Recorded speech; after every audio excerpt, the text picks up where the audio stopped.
Welcome, everyone, to the Sunday Morning Marxist Forum. This session is being recorded and will be posted to YouTube with the link on our website, which is icssmarx.org. ICSS stands for the Institute for the Critical Study of Society. For a decade and a half, our sessions were held at the Marxist Library in Oakland, California. Now we host our sessions on Zoom, and I should say good morning, good afternoon, or good evening, as we have speakers and attendees from around the United States and sometimes throughout the world. My name is Sharon, and I'm today's moderator. I'm a member of the ICSS Program Committee that organizes the forum. Our committee always welcomes input, feedback, and suggestions for topics and speakers. And you can contact us through our website, again, icssmarx.org. This is a comradely forum for political discourse and debate. As such, we ask that you show respect for our participants and the moderator of the session. Please note that the opinions expressed are those of the speaker and participants. They do not necessarily represent those of ICSS. However, we are united in our respect for the work of Karl Marx, and we believe that his work remains relevant today.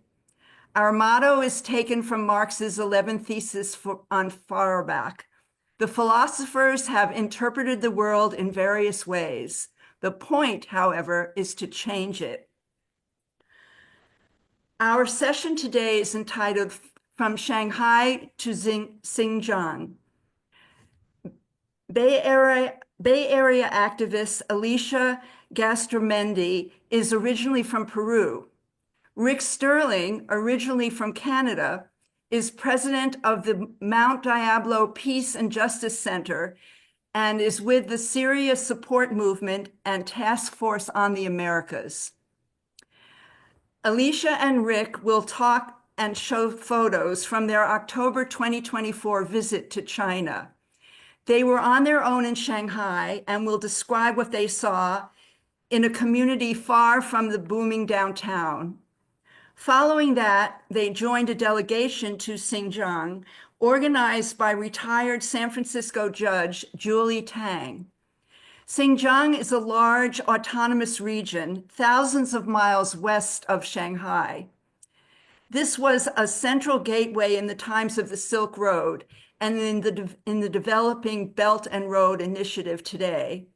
It is also the area where the U.S. has accused China of committing, quote, genocide against the Uyghur minority community.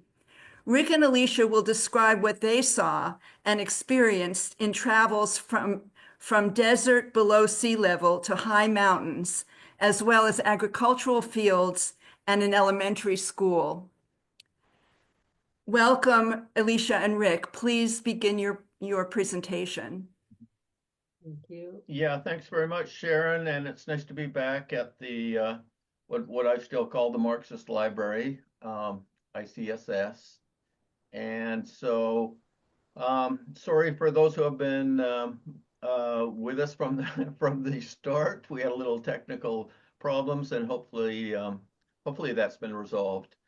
So on the map there, you see Xinjiang province. It's very large. Of course, China is a huge country, and Xinjiang is 1/6 of all of China. It's a huge area in itself. And we went there in October for 2 weeks, and we'll be talking about that right now. The first thing is that on the streets of Shanghai, it's very friendly. We booked our own hotel. We made our own reservations and plans for the several days that we spent in Shanghai. Following that, we were joining a delegation, but we were completely on our own.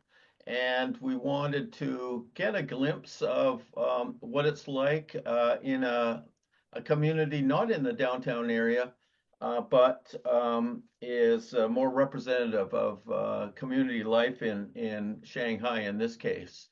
On the side there, you see the very, very welcoming young woman who was our host at the hotel. It was a small hotel. We discovered, or we learned, that hotels and restaurants and so forth seem to cost about half of what they would cost in the United States. This place was very comfortable. It had a huge bathroom that was as good as any I've had stayed in the U.S. And very interestingly, it overlooked a bustling street of this community that was typical of many neighborhoods, I suppose, in Shanghai, very far from the downtown area. This was the scene looking out of our window. Down at the bottom there, I hope you can see some people on motorcycles or scooters. And one of the very interesting things about urban design in China is they have separate pathways for motorcycles and scooters. They have a sidewalk for pedestrians. They have a roadway for motorcycles and scooters, and then a separate road for cars. And then between those, they have medians, and they have greenery all over China. It's quite amazing. Now, this was in the outskirts of Shanghai, but we saw this everywhere we went in China. This is quite common. Thousands and thousands of electric scooters. You can rent them or with your WeChat app. You can rent one and use it to travel around town, or you can also borrow or rent scooters.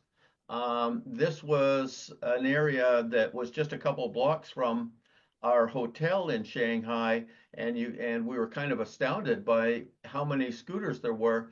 People just parked them on there. People commonly travel with using scooters.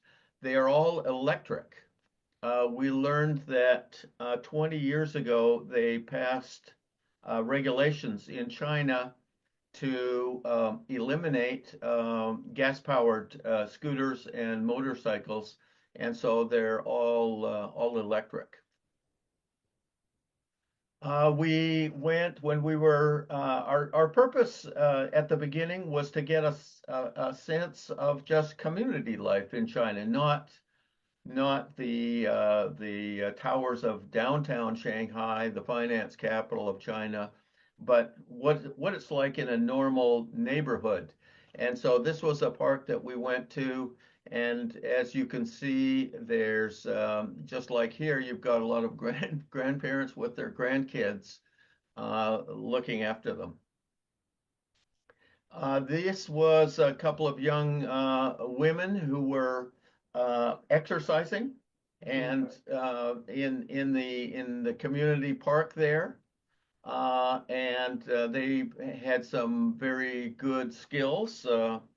This photograph here, how many people could do this? I don't think many people could, but they were. I think they were a little bit showing off for the visitors to the park. They probably don't see too many foreigners coming into this park.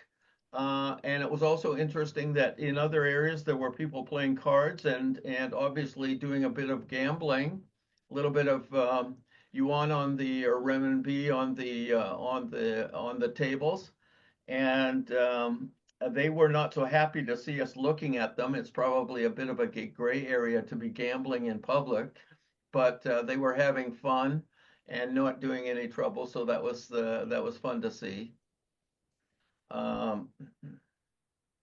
And here's a lady doing her Tai Chi moves very skillfully, and she enjoyed us taking pictures of her.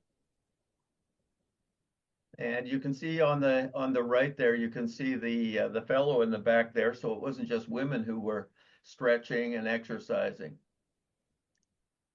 And this was an interesting scene. Again, this is just going into a community park near our hotel. And okay, this is going to be our first try of the video. We'll see how it works. Um,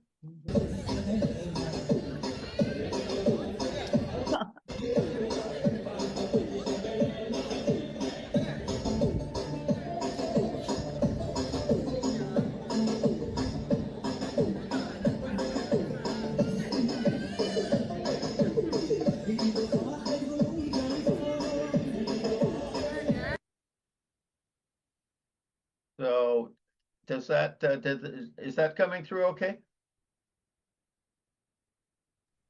Yes, that was fine, Rick. Okay, okay, good. And then in another area of the park, there were younger families with their kids and young parents having a good time. And here's Elicha with a little kind of pre-toddler, I guess, and the young mother. So it's a lot like community parks here. A lot of parents and kids having a good time, and it was quite fascinating to see there, though. And that the dance program that's probably done at a set time. You know, some days of the week we just stumbled upon it, and it was that way everywhere. There was nothing planned about this. We were just wandering into there at the time that we could get away and cruise around the neighborhood that we were in Shanghai. And very good playground for kids, as you can see here. And there was a big shopping mall near our hotel in Shanghai, and it was very impressive. And the children's area was very impressive as well. They have a sophisticated area. They have sophisticated toys that are educational toys for the kids. And so that was really interesting to see. So this is in a big, like 5-story shopping mall. And here the kids are playing with Play-Doh, I guess, or making Play-Doh. And a big, huge sandbox right in the shopping center there. Okay, and this is another day we went to downtown to see what it was like. And it was also very interesting.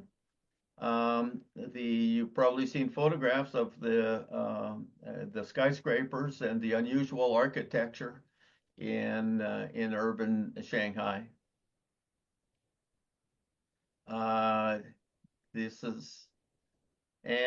We took a river cruise that was interesting because the skyscrapers are on both sides of the river, and again, it's for people who are going there and estimating the cost, it was very, very reasonable price.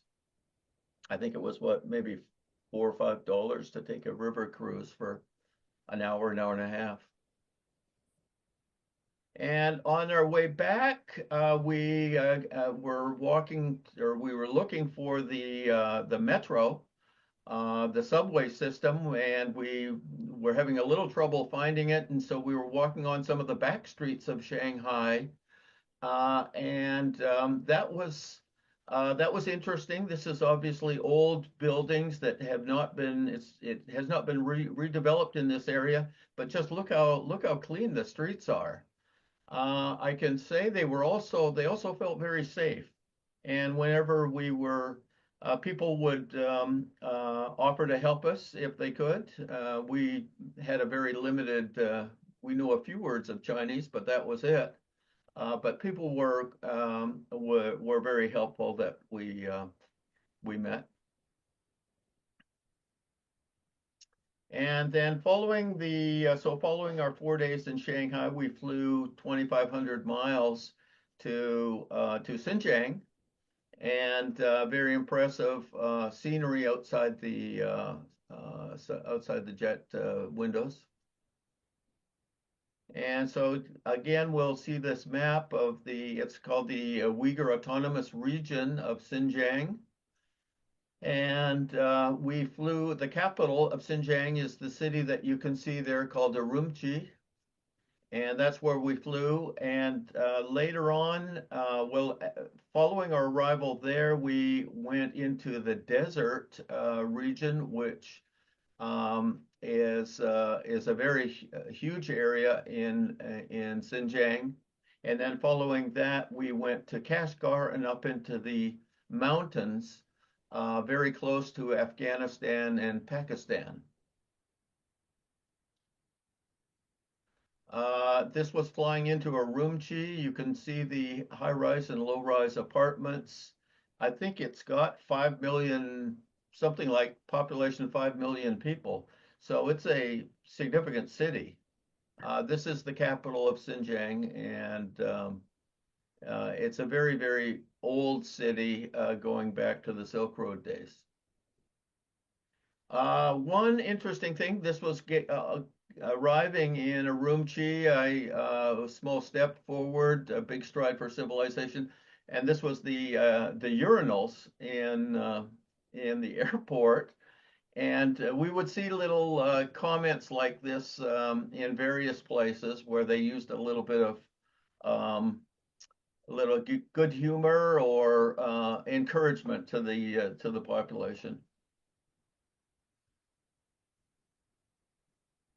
And this is a map which shows the famous Silk Road, and where the red and green meets the red, or the blue and the green meets the red, that is the area that's in Xinjiang.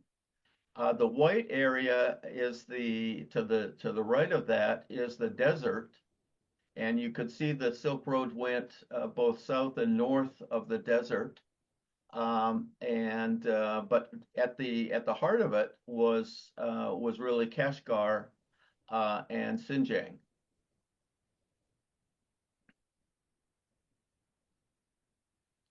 The hotels in China are very big, and when we joined the delegation that Julie Tang had put together, this was with really the coordination, the management of China Educational Tours. So Julie initiated this and did the negotiations and did the planning in consultation with China Educational Tours based in China. And for anybody thinking to go to China, I do recommend checking out China Educational Tours, because they were very good. Now, in Shanghai, we were staying in a hotel that we booked. It was very economical, and we didn't, and it wasn't a big hotel. It was a very small hotel, actually.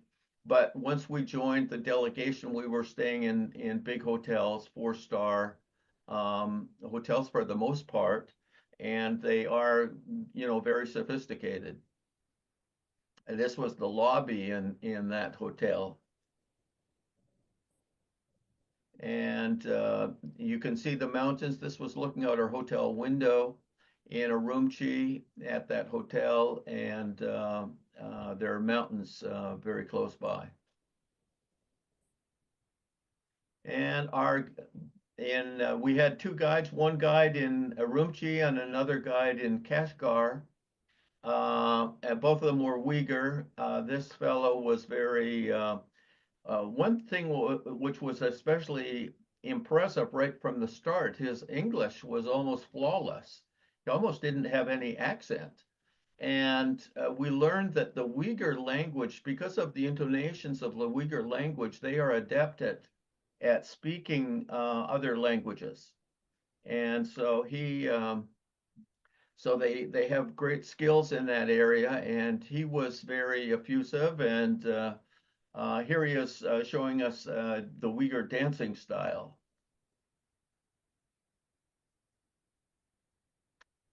Our first day in Urumqi, we made a day trip to the Heavenly Lake National Park, which is, it's a prominent national park in China. It's been highly developed over the last 10 or 20 years, and this is the entrance to it.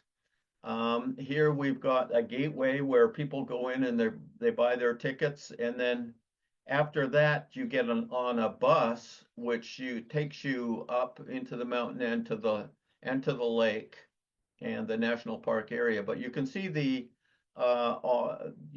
sophisticated video screening that they have, and you really see this all over China. They are heavy users of video displays.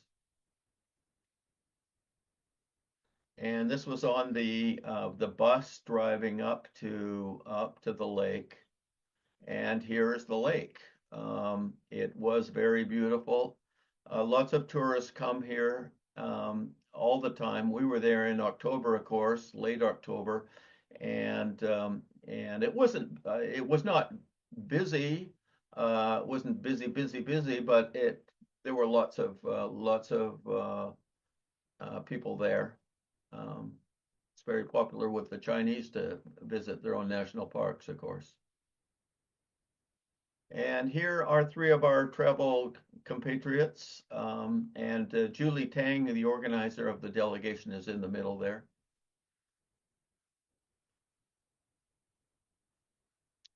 And both there and throughout the trip, we ate very well, and lots of good food.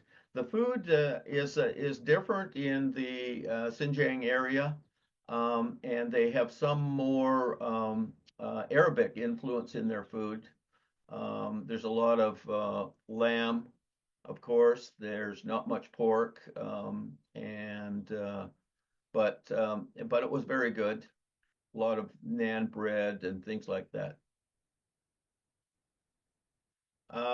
And back in Urumqi, we went to they call it the Grand Plaza, I believe.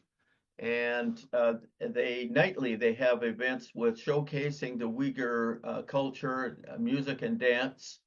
And this attracts locals as well as tourists. By the way, there's a huge amount of domestic tourism in there. There's a lot of Chinese who are taking their vacations and they're traveling around the country. And Xinjiang is becoming increasingly popular.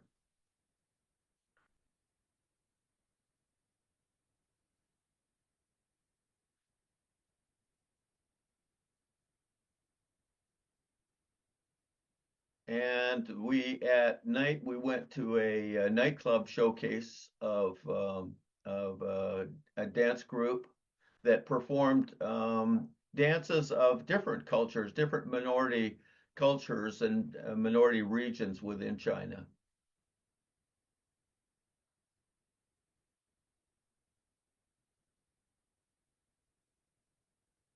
And then we did a road trip to Turpan, which is a city at the edge of the desert. And this was a sculpture we passed symbolizing the Silk Road, the camels, and the patterns in the back are very distinctively Uyghur.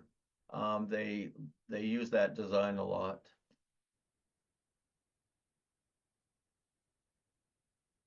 And that's the shadow of ourselves on our camels. And they're very well trained camels. They bend down on their knees, and we didn't have any accidents, and I don't think they do have many because the camels are very well trained. And in that desert region, which was quite amazing, there's a amazing history of in the desert culture going back thousands of years, and mosques, of course. And there's a famous Buddhist scholar and traveler who's famous in China. And there was a museum dedicated to him. And even in the desert area, there's markets with nice dresses that's in the distinctive Uyghur style. And we were at the edge of the desert, just looking over the sand dunes, which are similar to what we have seen of the Sahara Desert, but this is a not quite as big as the Sahara Desert, but it's huge. It's many hundreds of miles in width and depth.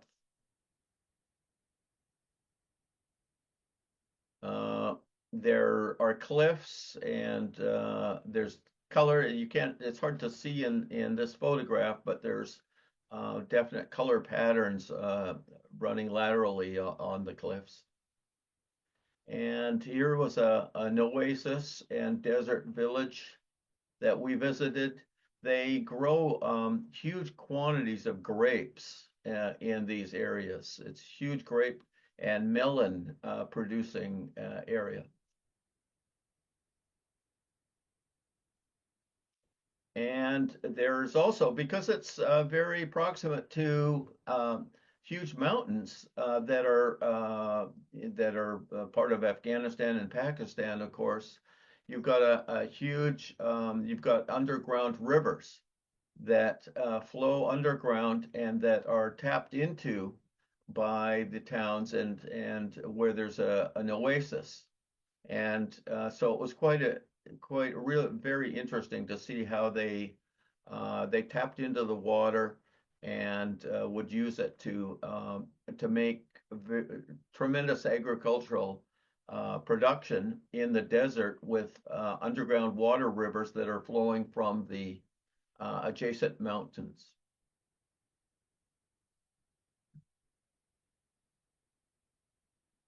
And then we went to into the mountains, and you can see the dry terrain here, and then the start of snow. And it was incredibly impressive to see the extent that they're tapping into wind power. Now, this is a valley that's very conducive to wind turbines. It's kind of a wind funnel through this big valley corridor, but we saw huge wind turbines, 20 megawatt or more wind turbines for mile after mile after mile. It was very impressive.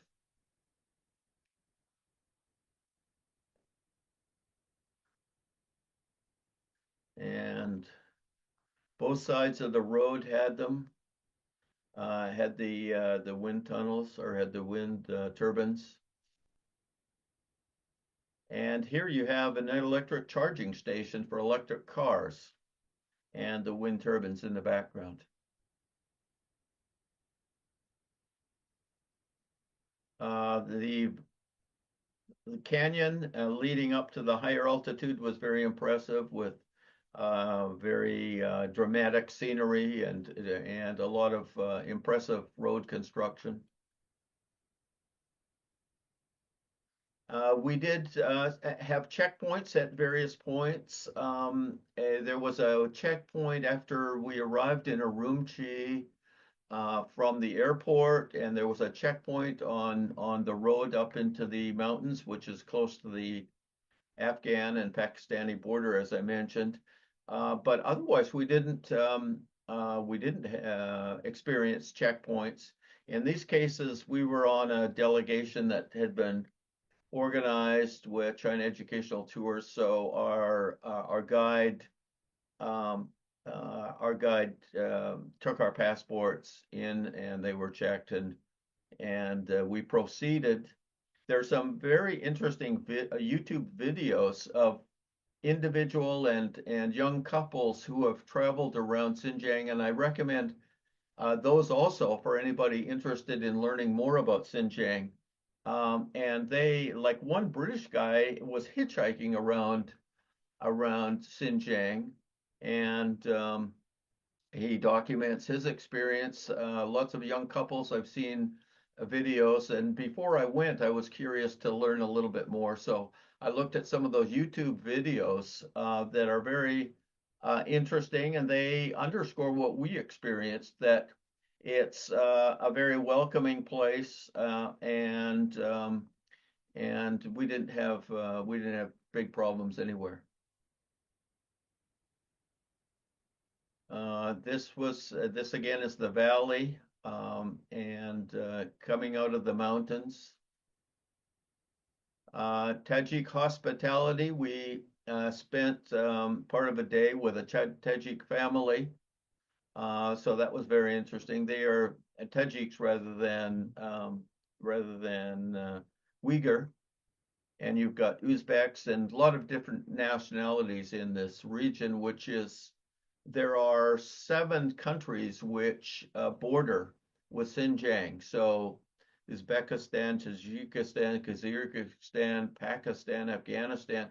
You've got a lot of, in addition to Russia, you've got a lot of countries that are bordering this with different ethnic groups, and some of them, their languages are connected, but they're distinct also. And this was the young family, with the lady is got the classic cap on. And they like their yurts, even though they've got they live in modern housing now. A lot of the houses had yurts in their yards.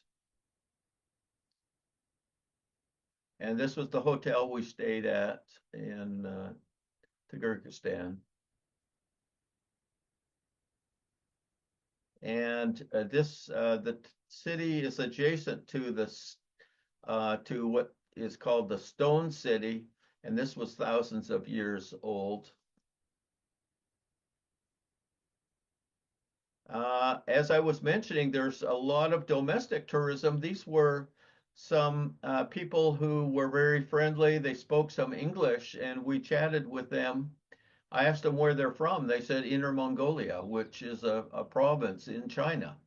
So everywhere we went, we saw a lot of domestic Chinese tourists. And by the way, most of the hotels we stayed at were very full. They were, I don't know if they were at capacity, but hotels with hundreds of rooms, they were thriving. Spectacular scenery.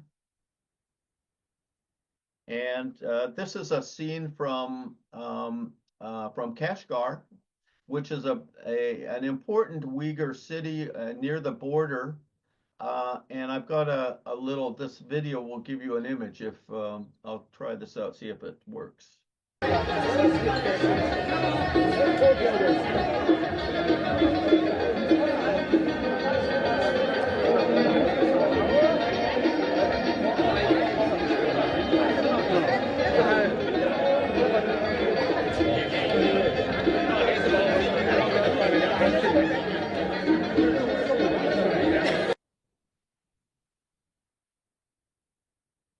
So that's just some scenes from Old Town. They call it Old Town Kashgar, which, as you can see, is thriving with visitors and with locals. And there's an adjacent, a very large mosque. That's one of the features of Kashgar. This is a typical side street. And I included this because it shows you here we've got the separate roadway with scooters and motorcycles. They do require motorcycle helmets, but as you can see, if you look carefully, not everybody is complying with that regulation. I did see a policeman stopping someone one time who did not have a helmet on, and she pulled out the helmet and put it on, and wasn't evidently penalized. But it just goes to show that how widely the motorcycles are used throughout China, actually. And this is a mosque that was being refurbished in Kashgar. Beautiful stonework, and of course, there's a tremendous amount of jade in Xinjiang and in that region. This is another street scene from Kashgar. There's a big river flowing through it, and in the background, at the center, you see the wheel that is a lot like the London Eye. But it's in Kashgar.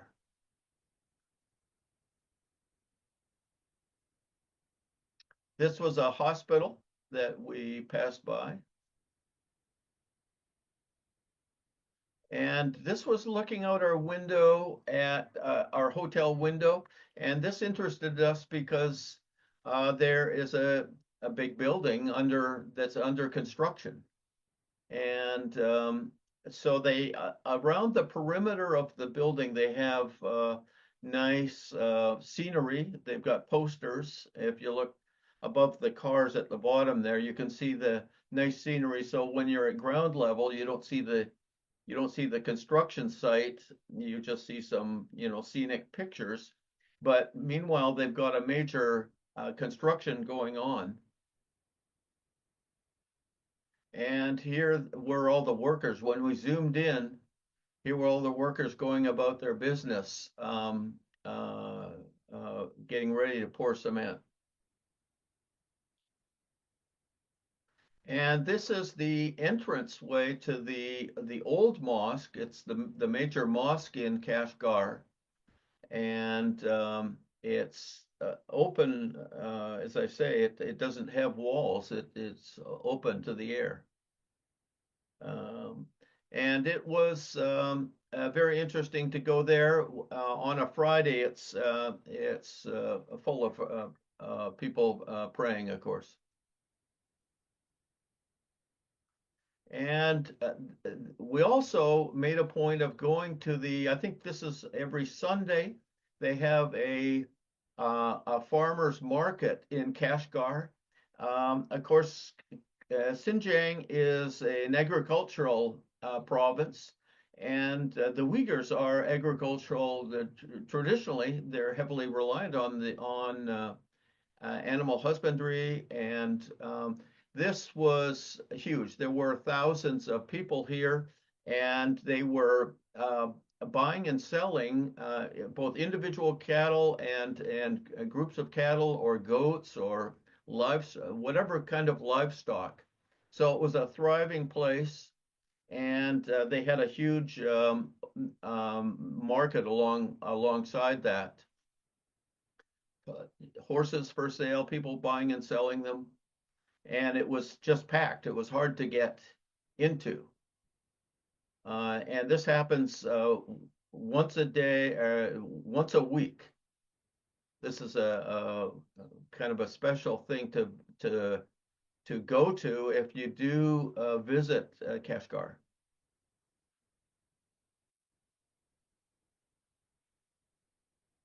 And here's the market. And you can see the people at the bottom. They've got the Uyghur facial features are somewhat distinctive, and it's not very hard to tell people who are Uyghur versus people who are Han Chinese. As I was saying, Xinjiang's an agricultural powerhouse within China, and it is the major cotton growing area. Here you see a cotton, scooping up cotton. It's baling cotton, and the bales are 2,500 pounds apparently. And this is not done by hand labor. Only the perimeter where the baling machine cannot work efficiently, that's still done by hand, but otherwise it's all done by machine. And here we are talking with some people at this cotton farm. It's very high quality cotton. And did you know the U.S. has sanctions on Xinjiang cotton? And so we had we chatted with somebody, and they pointed out the irony. These are Uyghur farmers, and supposedly because the U.S. claims that there's huge discrimination against Uyghurs, the U.S. claims to be trying to stop this by sanctioning cotton when they're just hurting the Uyghur farmers.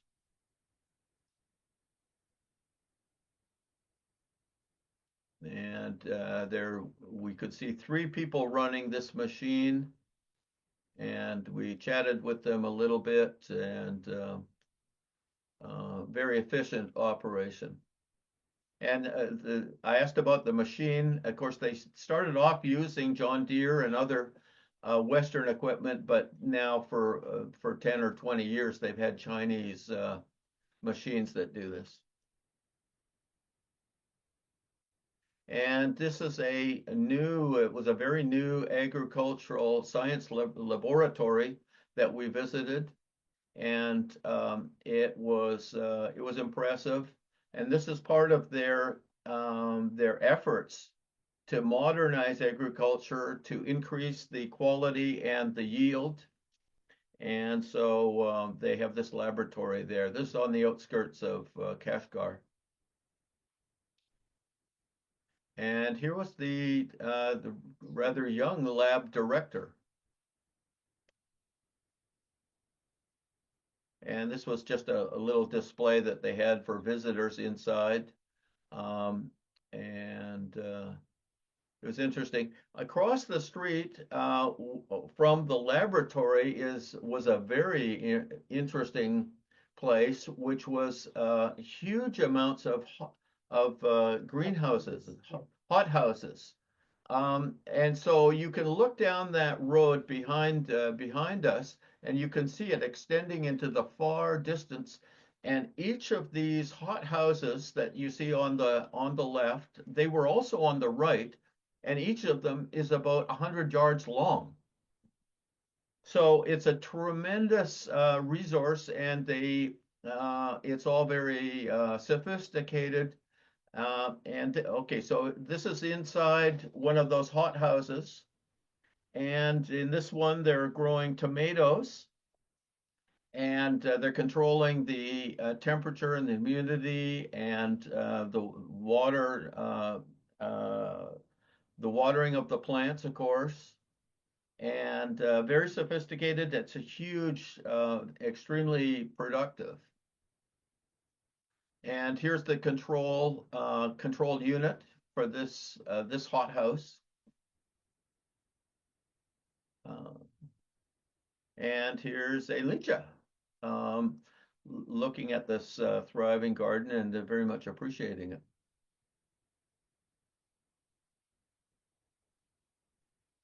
We also had occasion to visit a primary school. Now, this was thanks to Julie Tang's contacts. We were able to visit a primary school in Kashgar, and that was fascinating. The school was in session, and we visited numerous classes. And we could peek in. They walked us around. We could peek into whatever class we wanted. And that was fascinating. Now here, this one is very interesting because she's teaching the Uyghur language, which uses the Arabic script. So most of these students would be Uyghur, and they would know the Uyghur language. That would be their first language, but of course they have to learn to read and write it. And so that's what they were doing in this class. They were also, there's also a dance class and a culture class. And here's another video that I'll play.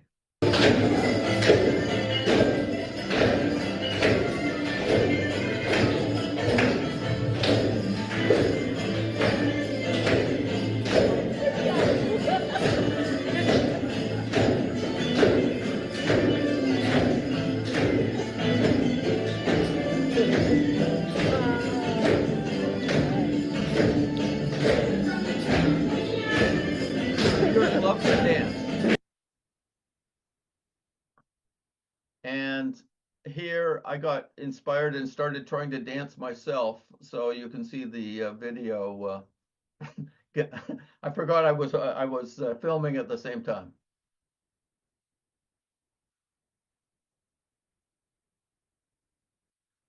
There are 56 officially recognized ethnic groups in China. Largest is 900 million of them, and the smallest, just 2,000 people. I believe there are at least 15 million Uyghurs. And so that was a major part of the Xinjiang population. And this was something that we saw in numerous places. People of all nationalities shall embrace tightly like a pomegranate, cherish national unity. And so this is a national kind of not just a motto, but it's a national symbol that they emphasize, that all the people are one, and they use the pomegranate comparison. Now, I beware of misinformation. This is a story from 2017. Is this one: China moves to ban the use of Uyghur language in schools. Well, we know that's not true. We just witnessed not only did they not ban it, they were teaching it, and it was a part of the standard curriculum. And as well, in the primary school that we went to, this is a huge poster on the board there that I think is encouraging the kids in different ways, and of course it's in the Uyghur language. And now there's also another accusation is that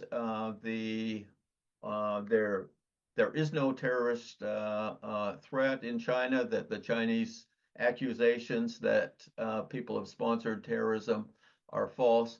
This is a report from December of 2024, so just 4 months ago. Uyghur fighters in Syria vow to come for China next.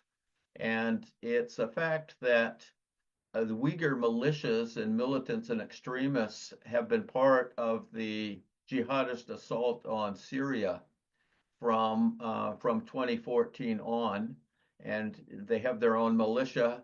The blue flag with the crescent and stars is the Turkestan Islamic Party flag, and they have been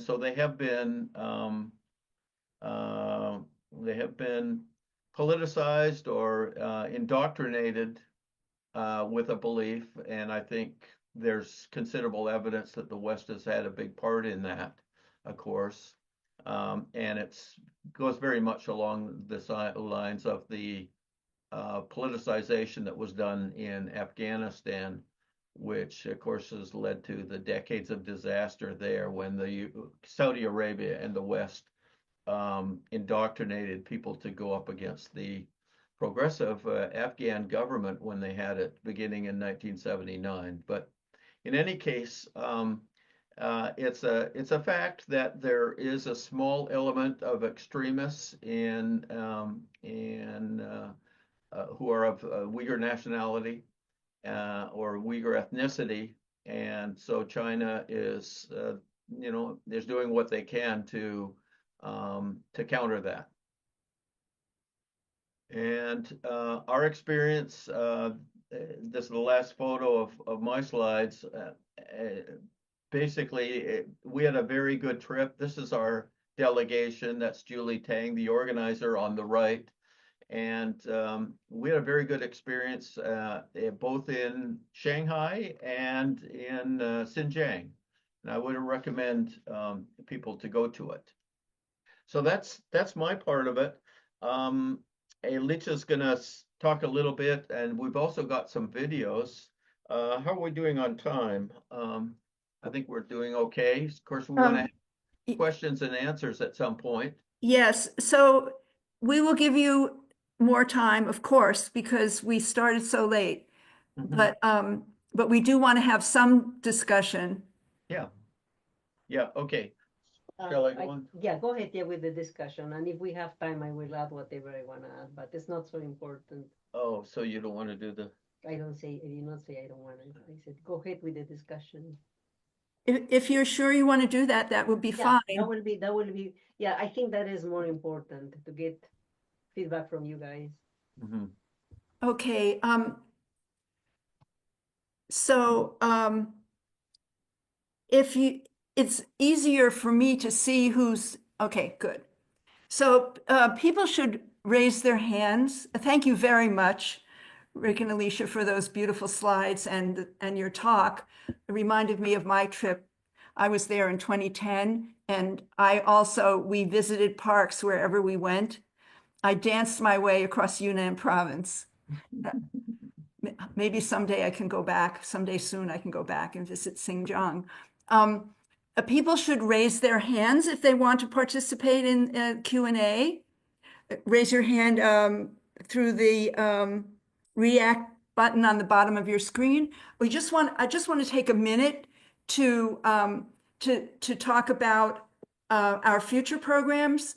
So next week, we're preparing a program on tariffs and trade from a Marxist perspective. And then May 11th was listed in the our email, and I can't, can someone say what that is? I've forgotten. Oh, it's, let me see. Sorry. On May 11th, we're going to have Bahman Azad talking about the threat of war between the US and Iran. And we're always open for new ideas, so please feel free to contact us. The other thing I wanted to announce is that we do need some funds because we pay for our website and producing the YouTube videos and other communications. So if you would like to donate, there are several ways you can do it. Just go to our website. You can buy us a coffee. We have that app now. Or you can send us a check, do it the old-fashioned way. Go to the website, icsmarks.org, and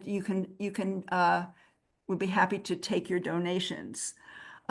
With that, I'd like to start the Q&A. And Richard Wright, you're the first person. Let me ask you to unmute. There we go. Go ahead, Richard. Thank you. Yeah, I have a couple of very easy, quick questions for you. I think you answered the first one I had. I'm not. Neither one of you speak Chinese. I take it. Mhm. And the other question is you mentioned that you could pay things through WeChat. Were any other applications available for your use in China? The third one is in Xinjiang, about a half a dozen, maybe 10 years now or so ago, there are warnings of foreigners, in particular U.S. foreigners, going into Xinjiang, in particular because there were knife attacks. Has that been eliminated? Were anything there at all? And the fourth question is what was the prevailing, or were there different modes of management on the agricultural enterprises that you visited or saw, or were they cooperative or state-owned enterprises or private, or could you maybe elaborate a little bit on that? Thank you very much. Thanks, Richard. On the language, no, we didn't speak Chinese, but half of our delegation was Chinese American, and they were all fluent, of course. On the paying for things, we used Alipay, which we set up here before going there. You connect your credit card to this phone app, and it worked well. Most Chinese don't pay with cash. They use their phones to pay, and they use the big ones are Alipay and WeChat. Foreigners and knife attacks. There were incidents of knife attacks when there were the greatest threats or greatest attacks, and that goes back to like 2008, 2009, 2010, that period there where there was extremism resulting from the invasion of Iraq and the extreme sectarianism that was provoked between Shia and Sunni, and some people say the U.S. was cultivating extremism to justify, to divide their enemies and to justify their own military actions.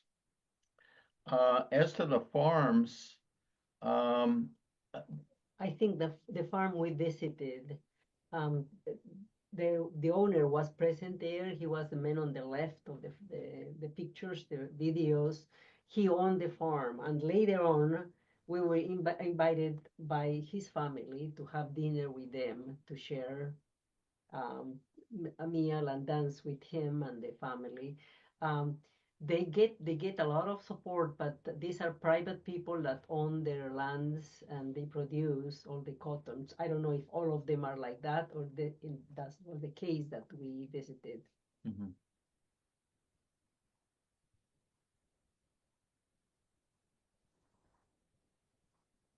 Okay, our next person is Jean Rule. I asked you to unmute. Jean, go ahead. I think I'm unmuted. Okay. Well, Rick, thank you. Thank you both for this. This was a great show. And I took a tour of China 25 years ago, and this brought back many pleasant memories. And I clearly you gain much more. My slides are nowhere near this good. So it was really good. And also just mention that there is a Uyghur restaurant in Union, or there was a Uyghur restaurant in Union City called the Sama. So and has great lamb kebab. So if you're down in Union City, you might try to find that.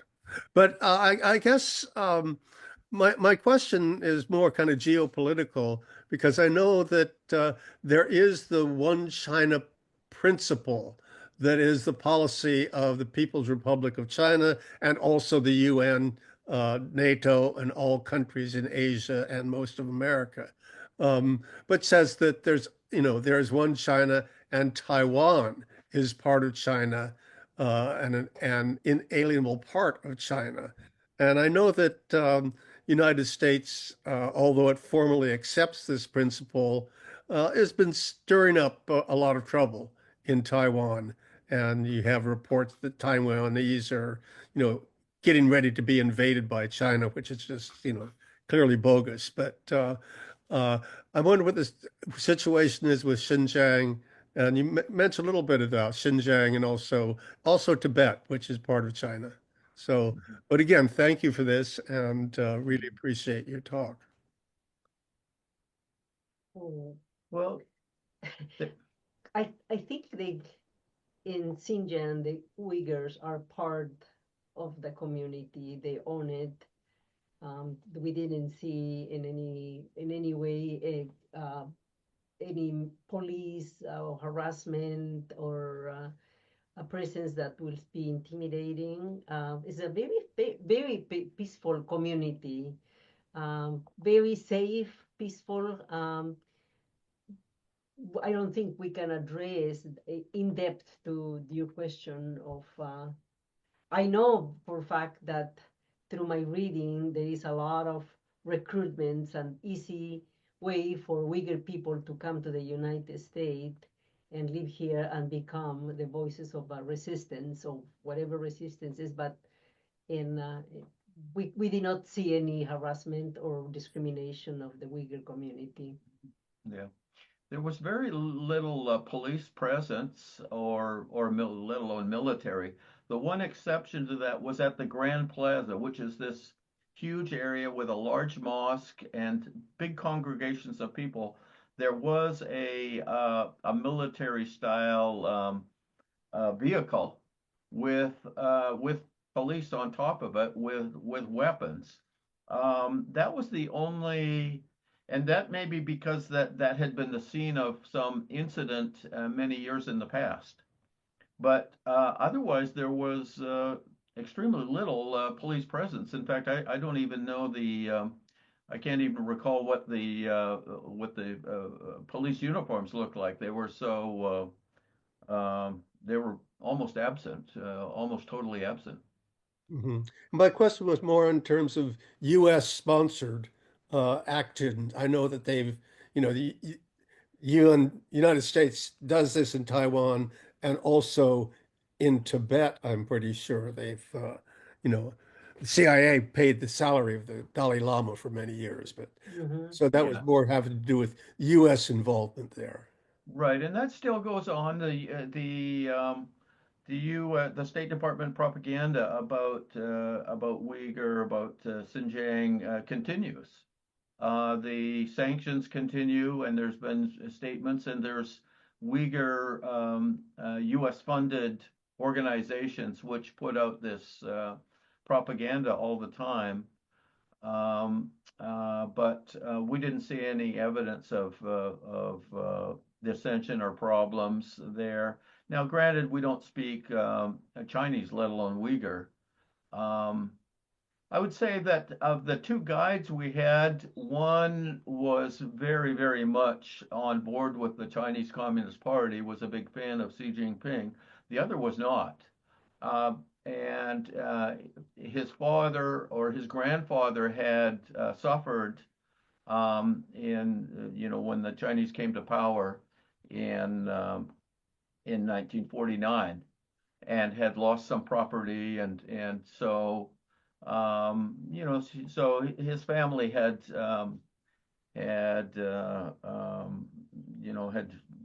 been on the losing end in some senses.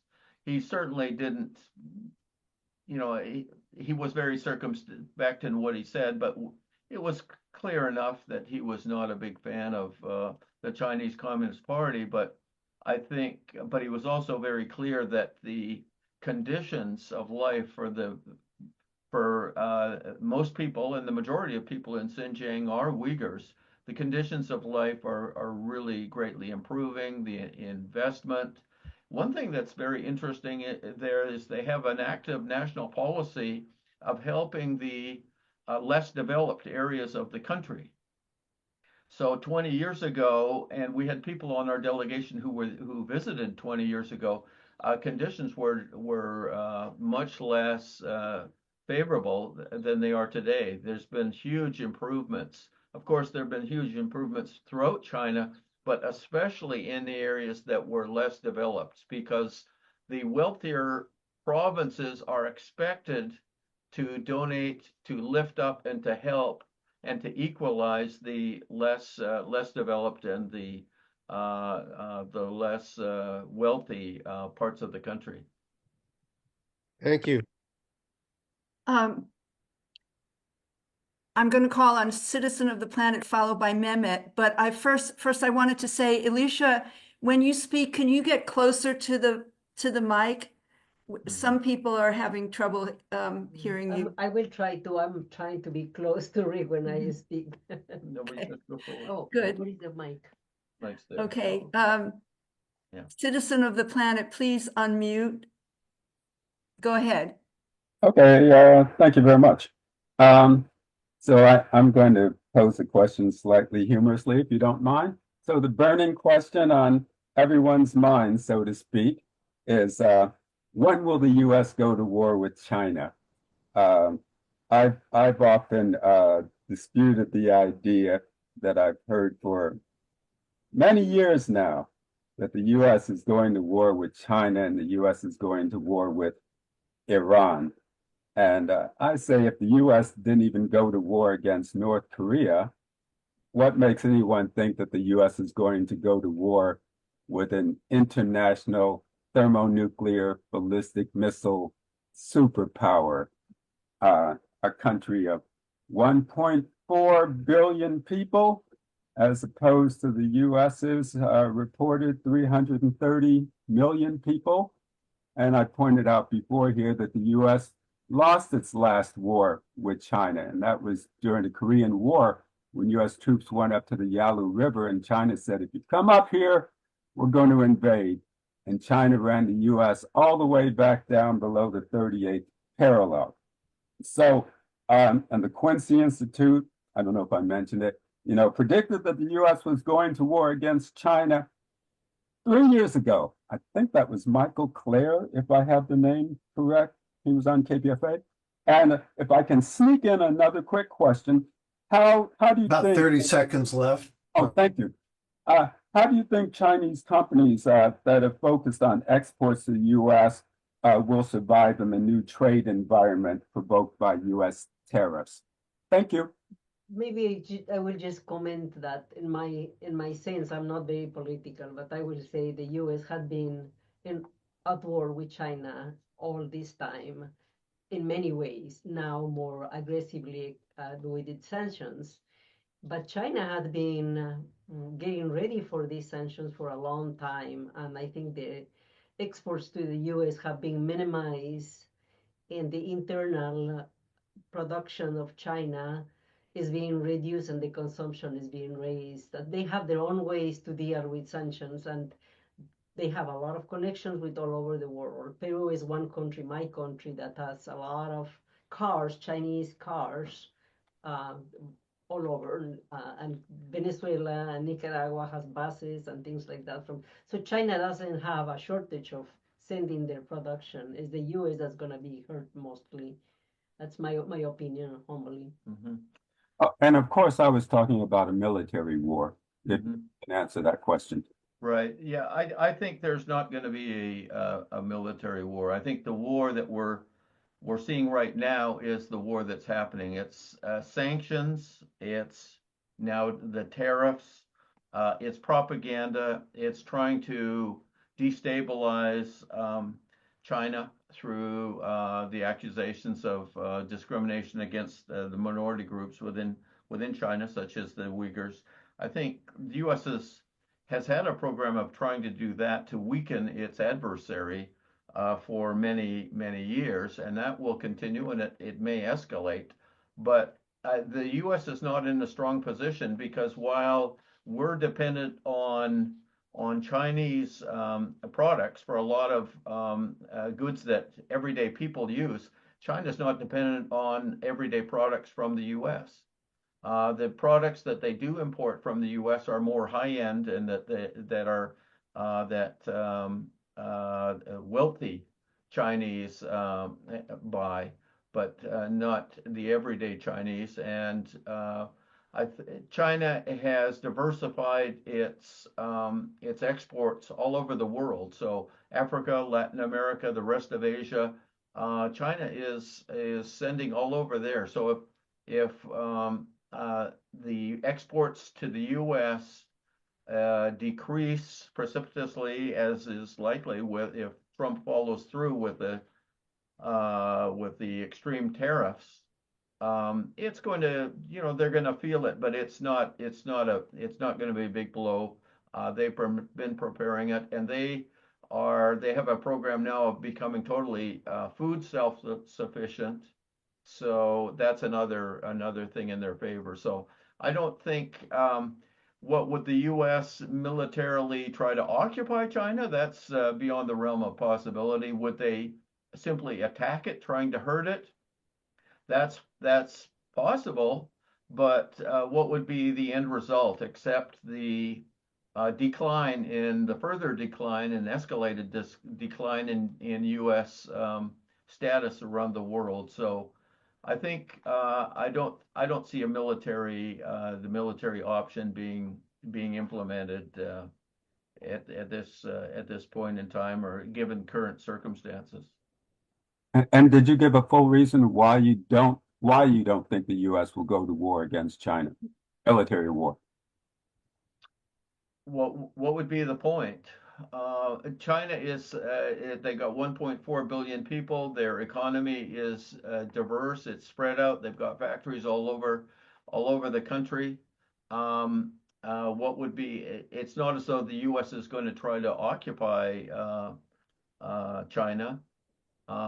So I think what they just yesterday I was hearing an analysis that says the U.S. is going to escalate the economic war on China by pressuring countries that trade with the U.S. not to trade with China. I think that's quite possible.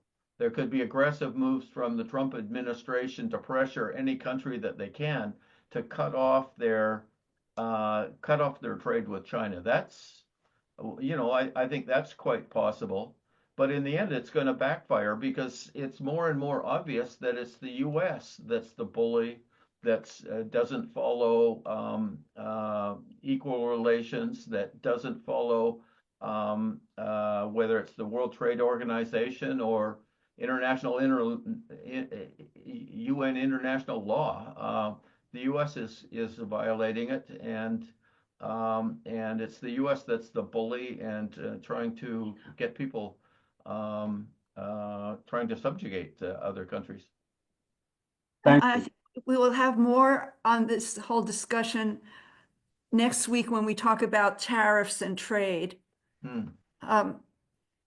Let me call on Mehmet, and then Judith will be next. Thank you very much, Rick. Nice to see you, and very interesting presentation, especially since we are also planning on going to China and Xinjiang this summer and fall. So we were waiting for your presentation. That's helping us a lot. Thank you. Now, Turkey has been a major player in the events around Uyghur and Xinjiang.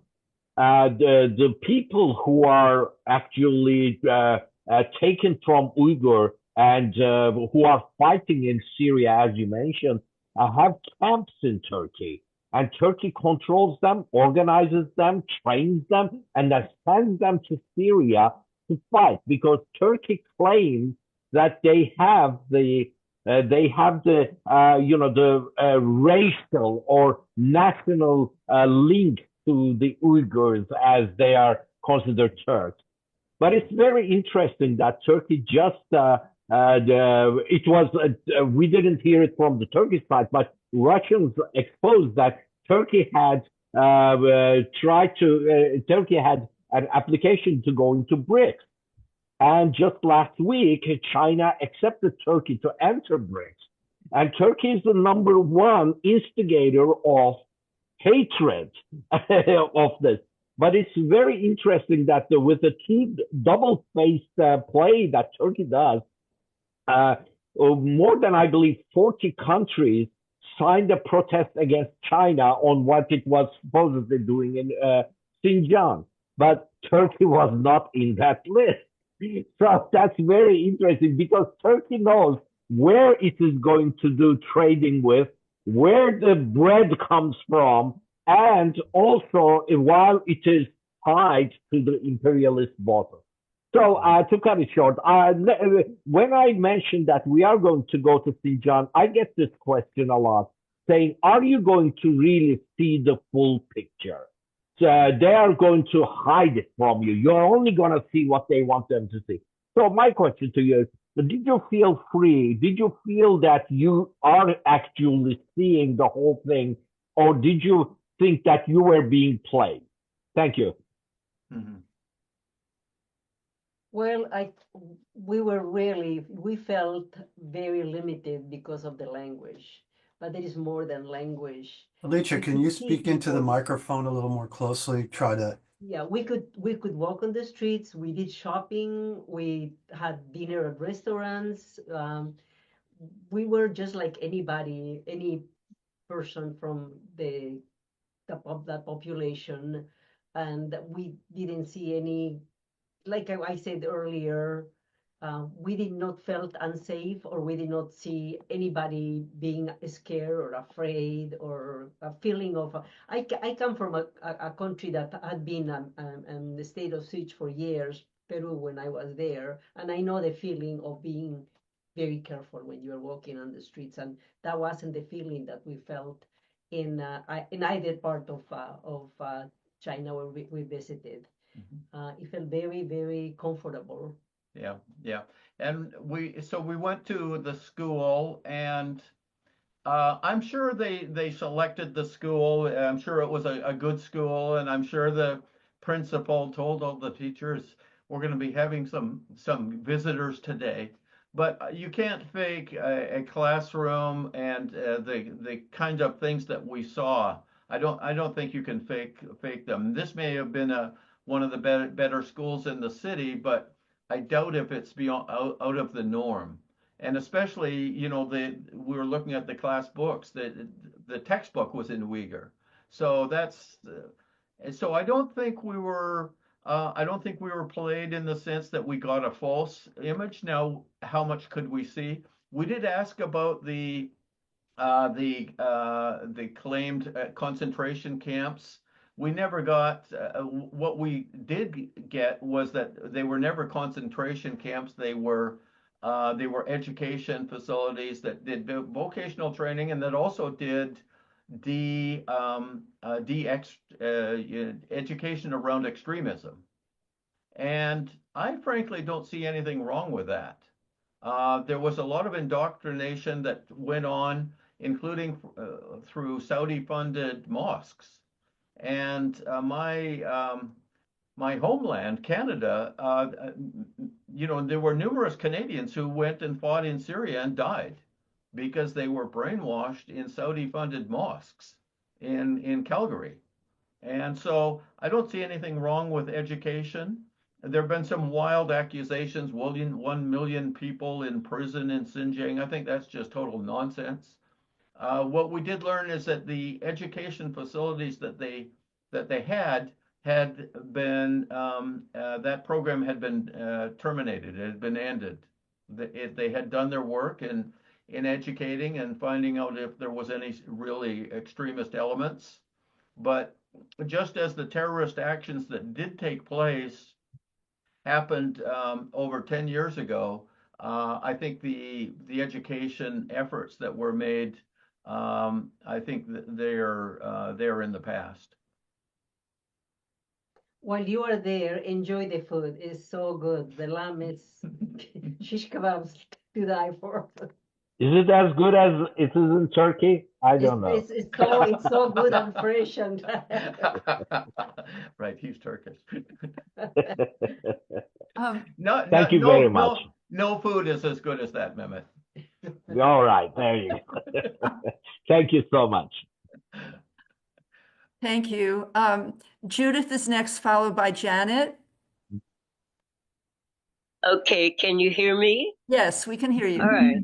Okay, well, thank you, Rick and Elicha. That was a wonderful, beautiful trip, especially that lake, which was so impressive. And China, from pictures, looks very prosperous. My God, I didn't see anybody that looked poor there. And so anyway, yeah, I basically I want to ask about the windmills and stuff like that. But since this came up, Brian Ehrlich has said that the U.S. military is configured.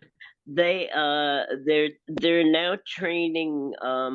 They're training the Navy, particularly by China, and also the Air Force. And one of the things that they intend to do is to interfere with the Chinese shipping, to block their ships from importing and exporting. So, okay, now my other questions are windmills are notorious for killing birds and for not being subject to recycling. So, do you know anything about? Does China attempt to prevent bird killing? And are they able to recycle these windmills because they only have a lifespan of about 10 years? The other thing is, do they use GMO seeds at all? And do they also have solar power? And the reason I ask this is because basically these so-called sustainable energy forms are only good as an alternative in case something happens to fossil fuel, because they're very inefficient and they depend on the weather and so forth. Okay, That's 2 thank you. minutes. That's all. Mhm. Yeah, thanks, Judith. I'll comment about prosperous. We didn't see poverty. And so maybe in that sense, if you've got a society where you don't have extreme poverty, it's prosperous in a sense. Did we see a single beggar in the whole trip? No. So the streets are clean. They seem safe. We saw lots of people who are, they're working on the margins. For example, I saw an elderly man who was collecting cardboard. He had a converted bicycle that at the back had he could pile up a huge amount of cardboard. So he was going around collecting cardboard, and he would dispose of that somewhere. So that's evidence of the recycling. In terms of the wind turbines, the bird killing has been done where the blades are rotating at high velocity. And most of the ones now and the big ones especially, are geared so that they travel slowly. So that problem has been largely corrected. Those windmills there were 10 to 20 years old, the ones that we saw in that valley. And I think that was done because China had a huge problem with smog in the cities, and smog even throughout the country. So they were doing their most to generate electricity not from coal-fired electrical plants, but from renewable energy. Of course, we saw some solar farms, but we didn't see any at the extent of the wind farms that we saw. Those photographs, as I mentioned, it was just 10 to 20 miles of huge wind turbines on both sides of the highway. So it was like 10 or 20 times or more than you see at Altamont Pass or the Birds Landing in near Rio Vista, which are big wind farms here. But this one was, an order of magnitude larger. So will they intervene in shipping? Who knows? But I think China is going to defend itself. They're ramping up their own navy. They're building warships, and they're prepared to defend the South China Sea. So I think it's going to be a fool's errand if the U.S. tries to do that. It'll also just further expose the hypocrisy of the U.S., which of course right now is attacking Yemen because the Ansarullah movement in Yemen, or the Yemeni government, is the one country that is trying to enforce the Genocide Convention, which calls for the prohibition of genocide and the punishment. So Yemen is blockading ships bound for Israel in the Red Sea. It's not blockading other ships. It's only blockading those, but it's doing that because of the Israeli genocide, and it suspended its blockade when there was a ceasefire in Gaza. But my point is the hypocrisy of the U.S. Saying that they're going to influence or control ships that can go in the China Sea is just it needs to be exposed and countered. Thank you, Rick. Next is Janet, followed by Raj and Paulina. Go ahead, Janet. Thank you, Sharon. Hi, Rick and Elicha. Thank you for your slideshow. You took some great photos, especially the one with your shadows on the camels. By the way, I just posted something in the chat about a joint Egyptian-Chinese Air Force drill at an Egyptian air base that started today. That said, I wanted to bring up something disturbing I've been learning about, having to do with social credit systems that get their data from their surveillance systems that feed AI, digital IDs, and CBDCs, which are central bank digital currencies, to control our lives. Apparently, China is a few years ahead of the US on this, and they're very upfront about it. I think social credit systems may be part of Project 2025. Anyway, this topic might perhaps be for another time, but I wanted to give an example of China's digital wallet WeChat. You said you used that there, and they don't use much cash in China. WeChat apparently only allows people with a social credit score of 550, it's a carbon footprint score, or higher to recharge their electric cars or buy food from vending machines and Amazon Go-like grocery stores. And if your social credit score is too low, they limit your movement by not allowing you to totally charge your car. They also control other things this way, like whether you can fly, take a train, take a bus, how much power you might get in your home, etc. That's 2 minutes. Can I just, yeah, I'm almost done. You did say they did away with gas-powered scooters for electric ones. Electric vehicle and appliance usage can be tracked better than gas-powered ones. So I'm wondering if you're aware of this. Did you encounter anything like this on your trip? And any other comments? Thank you.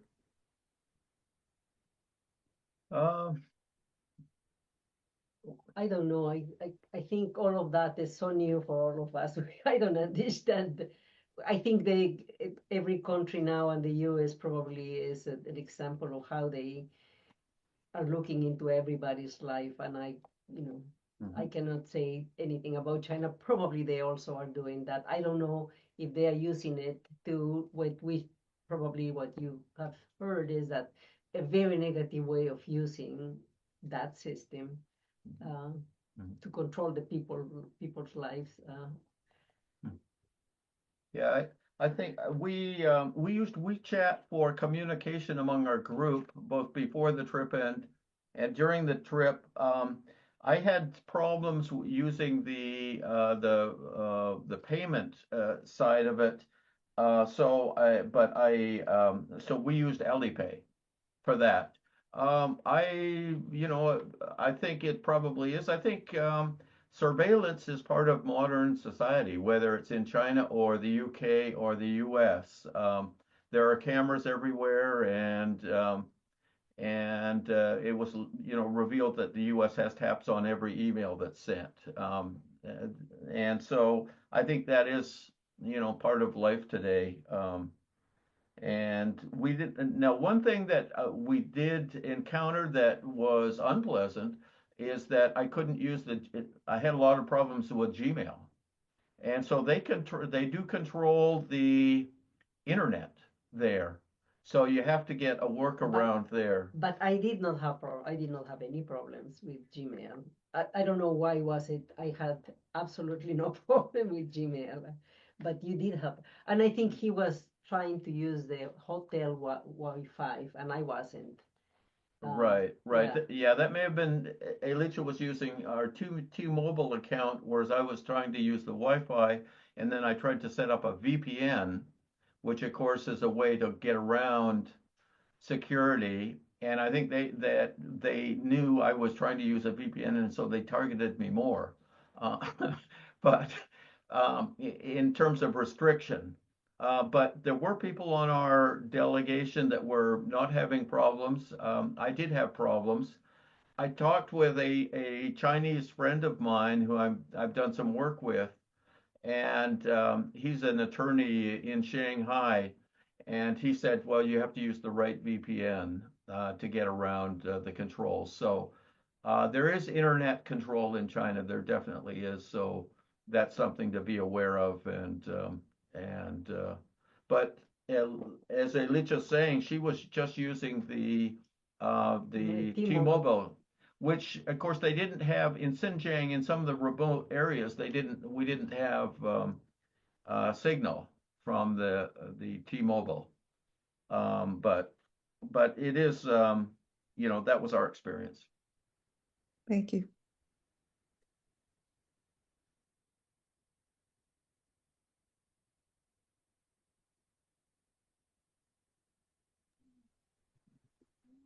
Yeah. Sharon, you're probably on mute. Yeah, she is. Raj, you're next. You need to unmute, Raj. Okay, thank you. Rick and Elicha, thank you for a very nice presentation. Got to see a very prosperous country. Even Xinjiang seemed to me more prosperous than the United States from your slides. So it's very impressive. Whatever the system, their accomplishments are great.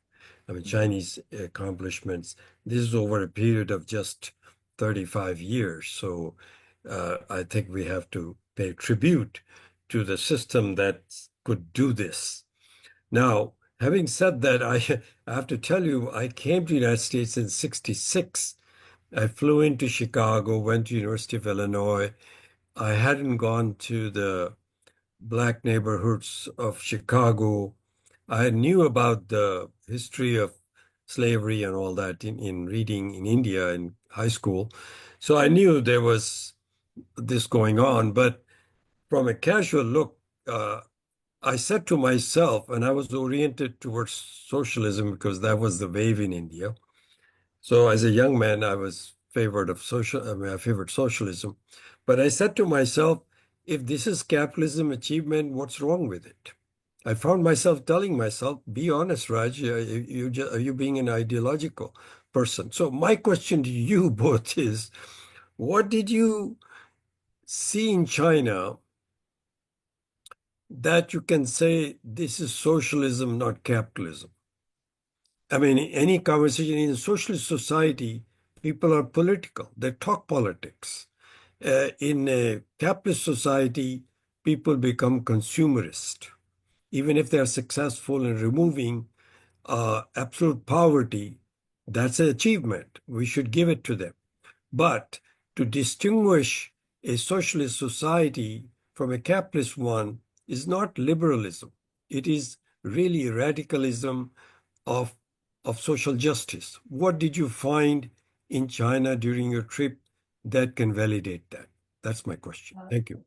Just from my perspective, I was in Cuba about maybe 8 years ago for a conference, and I got a paper from a Chinese diplomat, and in that paper, it was very clear that they have a planned economy. It's not a casual thing that one industry does this, one magnate does that. No, it's the Communist Party that controls the planning of the economy for the whole country. And they had stages, and they say by this stage, by this year, we should accomplish this much.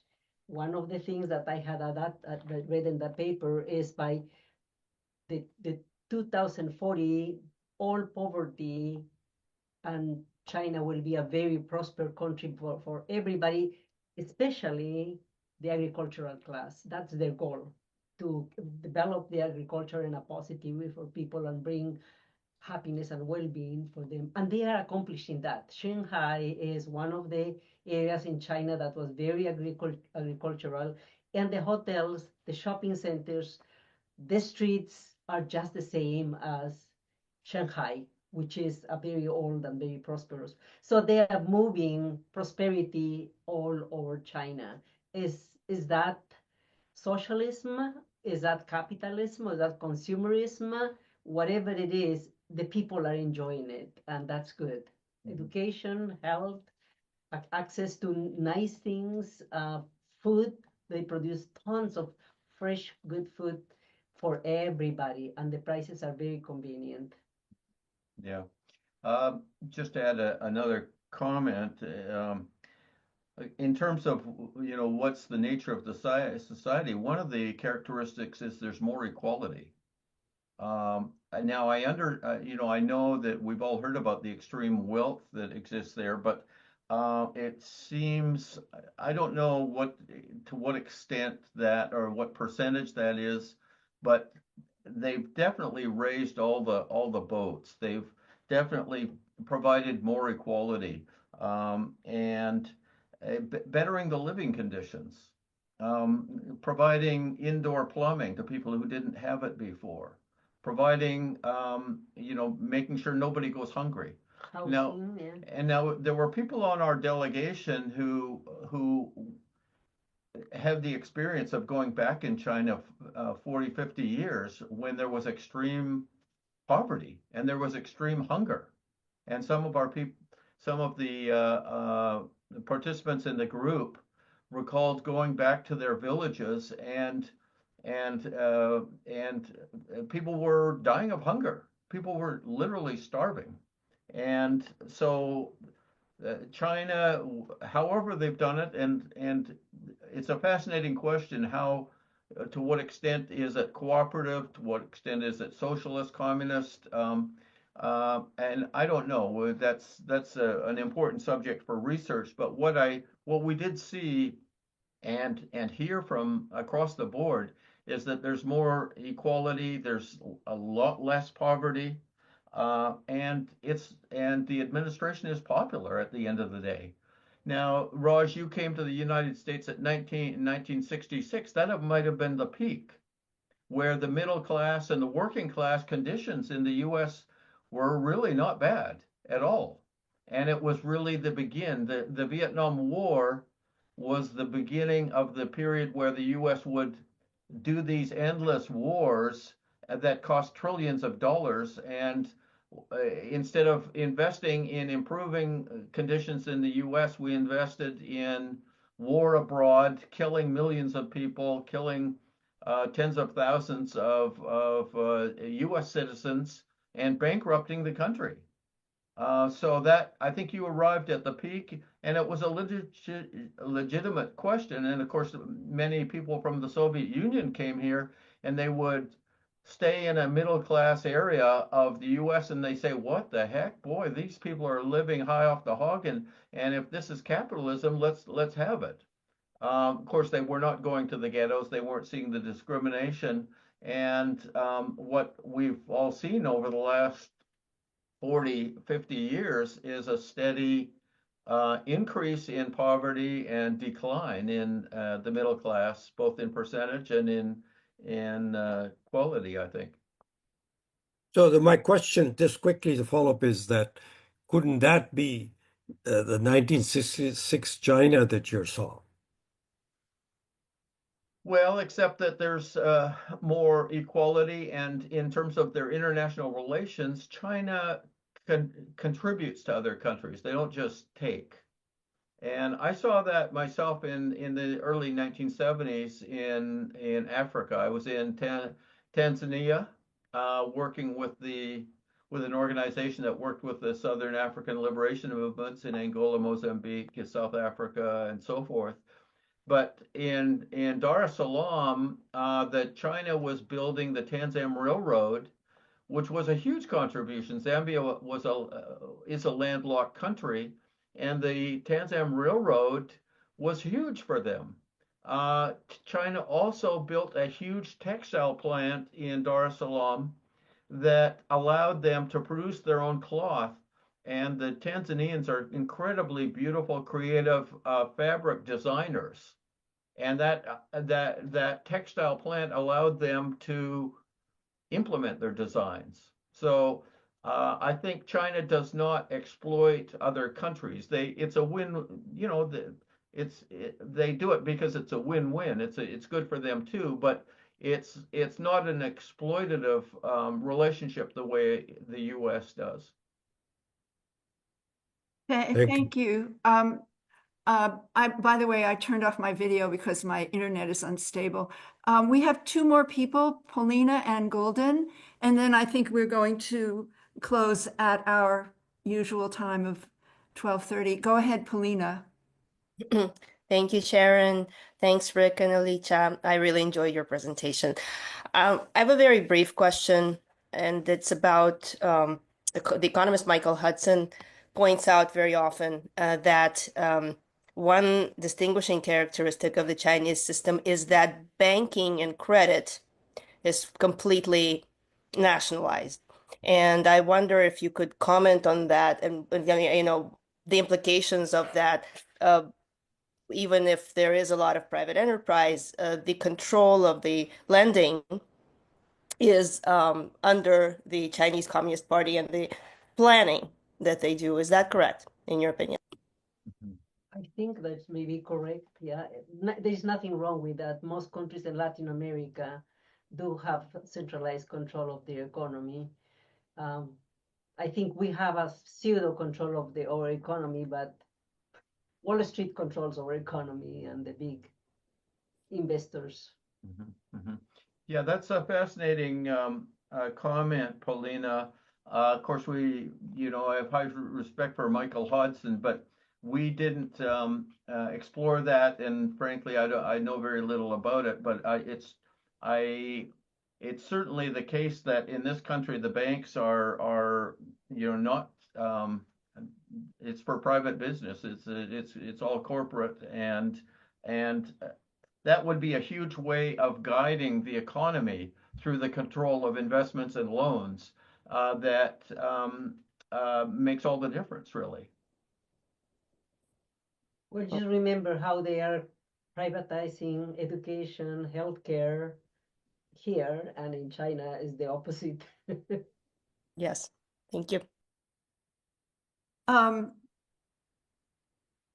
Someone asked me in the chat why we're going to end at 12:30. We actually started the discussion at 11:30. Even though we started the presentation late, we've had an hour of discussion, which is our usual protocol.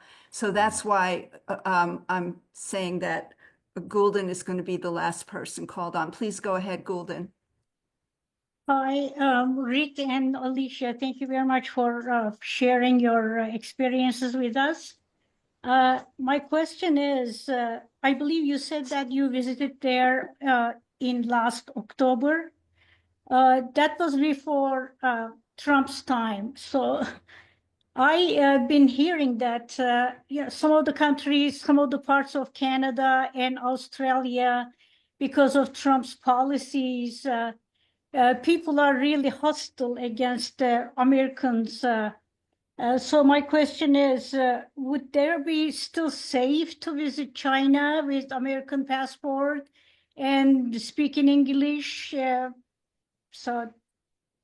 Thanks. I think this propaganda, this hate propaganda is one way from here to there. We did not feel any animosity against us. We don't understand the language, but people were very, very friendly, very helpful. He looks gringo. I don't look gringo, but I don't look Chinese at all. No, I do look a little bit Chinese sometimes. No, it's very safe. It's very safe. We did not see but one police in Shanghai.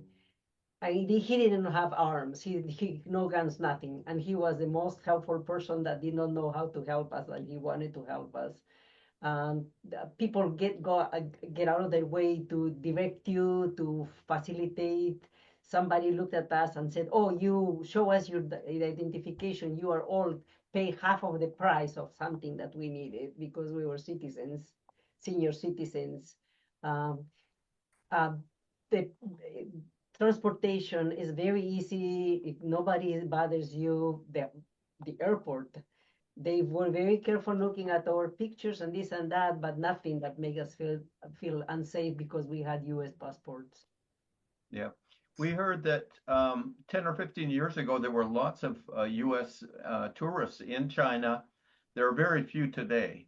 But that's not because of negative reception on the Chinese side. I think just on the contrary, as Elicha is saying, they were very welcoming, and we had no problems anywhere.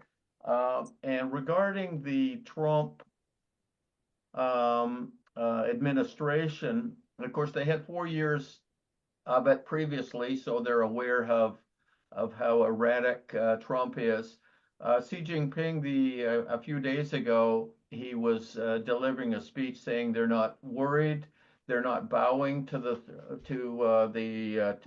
tariffs, they're reciprocating a genuine reciprocity. And he said the Chinese economy is like the ocean. If you've just got a pond or a small lake, a storm can cause a lot of trouble on a small lake, but a storm doesn't cause a big trouble on an ocean, which is so vast. And so they're not. I don't think they're particularly worried. We definitely encourage other people to visit China. It's very accessible. It's very doable. If you want to go on your own, that's possible. If you want to go as part of a group, then I recommend China Educational Tours, which was very good for us. Thank you, Rick and Elicha. Before we end the recording and the program, I would like to just remind everyone that our website is ICSSmarks, all one word, icssmarks.org. Please consider donating to our ongoing expenses. And next week, we're going to talk about tariffs and trade. And we're also, another upcoming program is about the potential war between the U.S. war on Iran.